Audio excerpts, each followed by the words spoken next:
आज की वीडियो में हम जानेंगे भागवत गीता में लिखी गई 5 महत्वपूर्ण बातें और मतलब भी जानेंगे।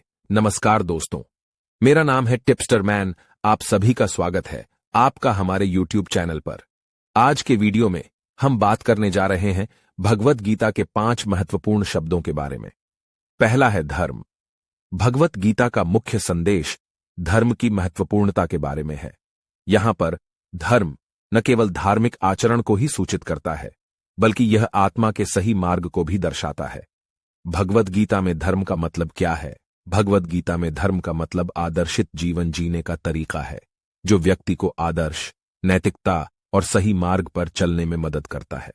गीता में धर्म का मुख्य संदेश है कि मनुष्य को कर्तव्यों का पालन करते हुए निष्कलंक भावना के साथ काम करना चाहिए और फलों का अटकलन नहीं करना चाहिए।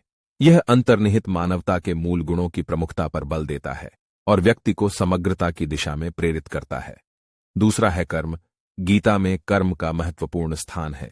यहां बताया गया है कि कर्म का परिणाम हमारे नियति को निर्धारित नहीं करता, बल्कि हमें कर्म करने में ही लगाव रखना चाहिए। भगवत गीता में कर्म का मतलब क्या है? भगवत गीता में कर्म का मतलब है व्यक्ति की क्रियाओं और कार्यों का संदर्भ जो उसके जीवन में होते हैं। गीता में कहा गया है कि कर्म केवल शारीरिक क्रियाओं से नहीं, बल्कि मानसिक भावनाओं, नीति और उद्देश्यों से भी जुड़ा होता है।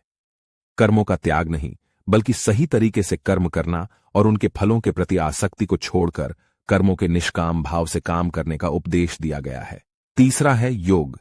भगवत गीता में योग के विभिन्न प्रकार विस्तार से वर्णित हैं। योग के माध्यम से हम अपने मन को शांति प्राप्त करते हैं और आत्मा के साथ मिलन की प्राप्ति करते हैं। भगवत गीता में योग का मतलब क्या है? भगवत गीता में योग का मतलब एक आत्मा की आत्मा से मिलन, आत्मा का दिव्य स्वरूप और आत्मा के साथ परमात्मा का संवाद है। योग विभिन्न प्रकारों में व्यक्त होता है, जैसे कर्म योग, कर्म के माध्यम से परमात्मा की प्राप्ति; भक्ति योग, भगवान के प्रति भक्ति और प्रेम; ज्ञान योग, आत्मा के अद्वितीयता का ज्ञान; और ध्यान योग, मन की शांति और एकाग्रता के माध्यम से परमात्मा की प्राप्ति। योग के माध्यम से व्यक्ति आत्मा को परमात्मा से जोड़ने और अपने जीवन को सार्थक बनाने का मार्ग दिखाया जाता है।